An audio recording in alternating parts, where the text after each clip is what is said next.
Can we just call it a potentially significant event? Yeah. Yes. A massive fireball speeding towards Earth, promising to obliterate the planet. You guys discovered a comet? Comedy isn't exactly what comes to mind, but the new film, Don't Look Up, from Oscar-winning writer and director Adam McKay, is counting on laughter to focus audiences on a deadly serious matter. This is kind of the feel-good, feel-bad movie of the year. How did you pull that off?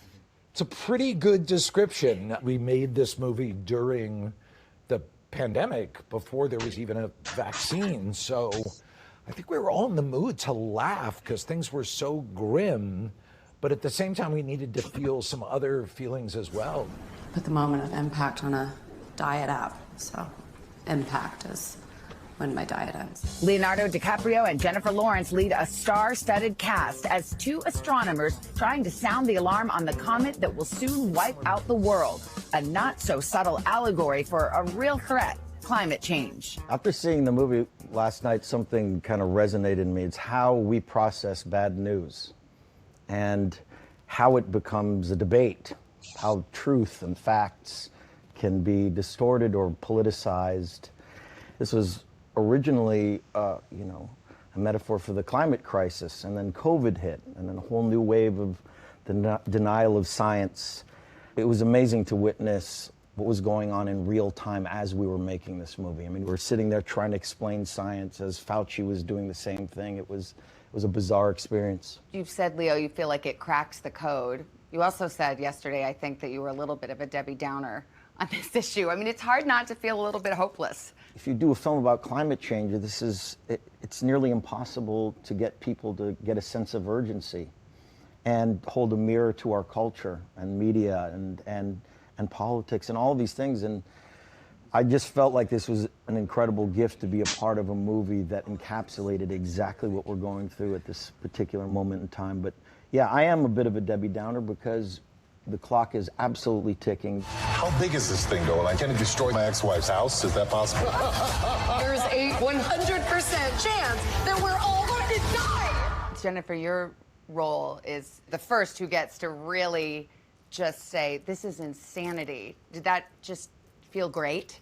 Yeah, I mean, it's just kind of unleashing that helplessness that I feel as a citizen and a human on the planet. It was also so poignant that all of the ire kind of landed squarely on her shoulders because she was saying something that people didn't want to hear.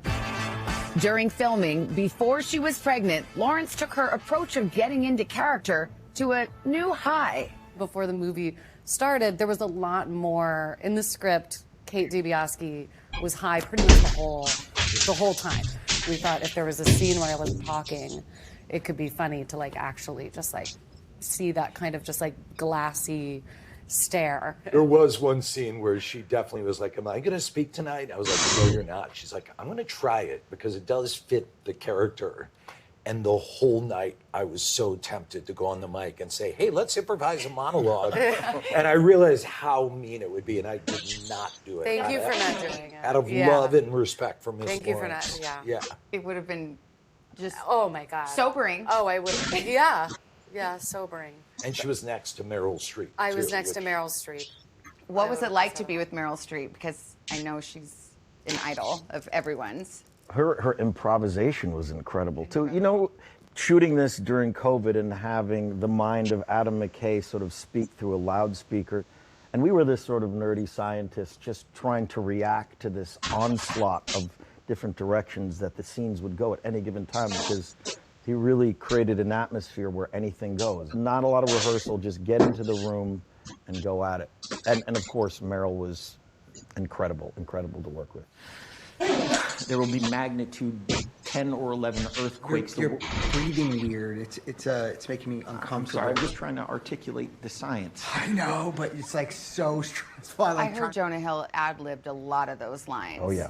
There was one day that was just solely dedicated to him insulting me. I'm sorry. Who is she? Are you her son? I'm chief of staff boy with the dragon tattoo, so I'm doing fine. And that was tough, but it was one of the greatest days of my life. I heard you inhale your nose ring a few Yeah, the times. stud was a magnet, and poor Leo had to witness a couple times of me making eye contact with you while it got it out of my throat. Yeah, it did happen a couple times, didn't it? And I never understood what the hell was going on. You had the premiere. How did the ending go over? I'm not giving anything away because you'll kill me. I think it was incredibly emotional, and you know, had this movie had a different ending, it wouldn't be the story that it is, and we're not going to give that away, but it needed to have this ending. It needed to, it's a wake-up call. It's an alarm clock. And, It's not a Hollywood ending. No, it's not. If it didn't have that ending, there was no way we were going to be a part of it.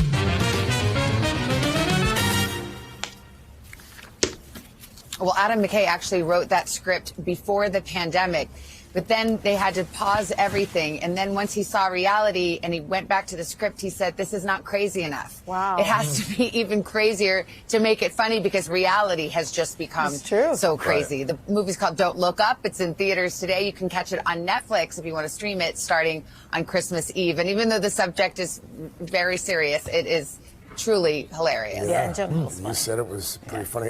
Savannah, we're going to let Thank you you, go. Savannah. We know you have to get back to the memorial and say goodbye to your personal friend and one of America's great statesmen. So All be the well. best, Savannah. Be well, my friend. Good luck this morning. Hey, thanks for watching our YouTube channel.